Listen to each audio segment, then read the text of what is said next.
And bring in John Ryding. He is going to be joining us for this hour. He's chief economist, also founding partner at RDQ Economics, and he has been studying the wrangling very closely. Prior to that, John, we should go through your CV a little bit, right? Chief U.S. economist at Bear Stearns, also former senior economist at the New York Fed. And the Bank of England. And the Bank of England. John, you've done it all. What do you think of this mess?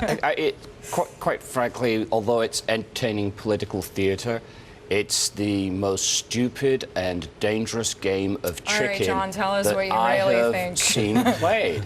And there's so much disingenuousness in terms of the posturing and the analysis. For example, it's the role of the president and the president's office, the OMB, to propose a budget.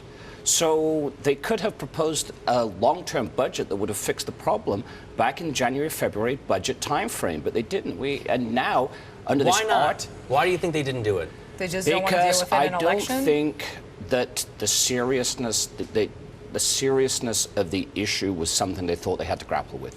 That they had a joke of a budget that took deficit to GDP down to 3 to 4%. They didn't really acknowledge the spending problem that was there and dealing with that. So debt to GDP continued to rise. And, of course, it's an artificial deadline. The debt ceiling is an artificial deadline. It'll be a self-imposed crisis by not raising it.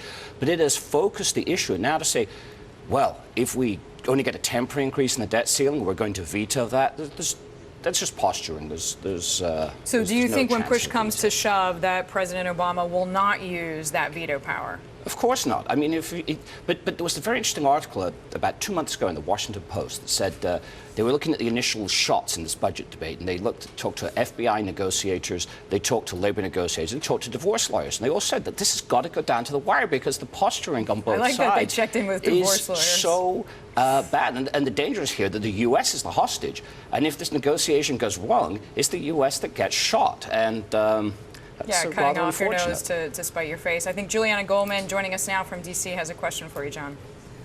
Yeah, you know, one of the arguments that the White House has been making, especially over the past couple of days, is the certainty quotient, that the Boehner proposal doesn't provide enough certainty to the marketplace. And you almost get the sense that with the veto threat, that it's veto or default. So how is the market viewing this certainty argument that the White House is making? Well, first of all, when you look at 10-year treasuries at around 3%, it's really hard to say that the market is incredibly concerned about default. There's an assumption here that at the 11th hour, 59th minute, and 59th second, sanity will prevail, and there will be some kind of debt ceiling increase go through.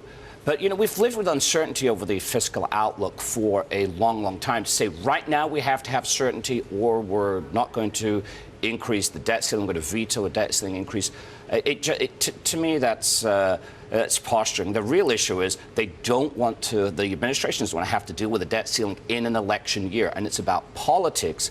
It's not about economics. But let's make one thing clear. The U.S., there's no need, the U.S. will not default because interest on the debt is only 10% of federal revenues. Lots of other things will have to get cut, but no sane government would organize their finances so that they defaulted on the debt, because then they couldn't roll over the debt, and then the problems become really bad. So they're really talking about cutting other aspects of government spending. John, what do you make of this idea that, well, Peter Orszag said it's like eating M&Ms, dealing with the debt ceiling, dealing with these downgrades? We've spoken with many people over the past few days saying, you know what, these downgrades could come a lot sooner than the market anticipates. True or false? Well, they certainly could. If the ratings agencies have thrown that number, $3 to $4 billion out there of serious deficit reduction. And, you know, I think there's a sort of false debate or false choice that some people have. They think, what's the future spending path going to look like compared to now? If we're running a household, we view that as a budget cut. Let's face it, in Washington, that's not a budget cut. A budget cut is what does the future look like compared to an alternative future path, which is called the budget baseline. And in many ways, the budget baseline is an artificial baseline. So earlier this year, $40 billion of spending cuts to keep the government open, but it was all fake.